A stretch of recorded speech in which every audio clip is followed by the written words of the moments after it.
भारताचे प्रधानमंत्री PM नरेंद्र मोदी साहेब हे काय भाव वाढवण्यासाठी चालू आहे का खरोखर पेट्रोल भेटत नाही हे क्लिअर करा.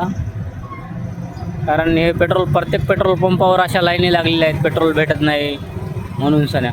आणि खरोखरमध्ये पेट्रोल भेटत नाही आहे का भाव वाढण्यासाठी पेट्रोल पंपवाल्यांचा हे चालू आहे हेच कळत नाही आहे. आता ज्याच्या गाडीमध्ये पेट्रोल नाही त्याला पण भेटत नाही आहे आणि ज्याच्या गाडीत आहे ते डबल टिबल भरून चालले तर घरी टाक्या भरून ठेवालेत लोक.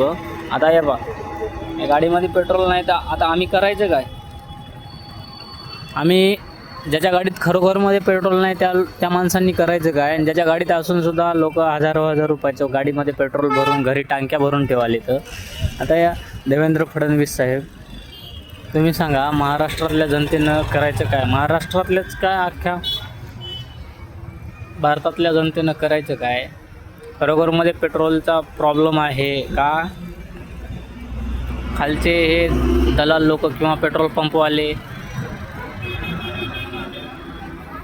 भाव वाढवण्यासाठी पेट्रोलचा किंवा काही म्हणा हे असं करता. यावर काहीतरी डिसिजन घ्या तुम्ही आणि पुढील काय निर्णय आहे काय आहे काय नाही ते क्लिअर करून सांगा एक वेळस.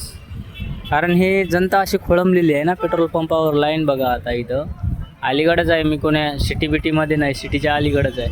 आणि सिटीवर गेल्यावर तर सिटीमध्ये तर किती आहे काय माहितीच नाही आहे. असं भरपूर ठिकाणी बघितलेलं आहे. अशी कळकळीची विनंती आहे जोडून विनंती आहे साहेब याच्यावर काहीतरी तुम्ही डिसिजन घ्या आणि याचं काय ते डिसिजन फायनल करून टाका.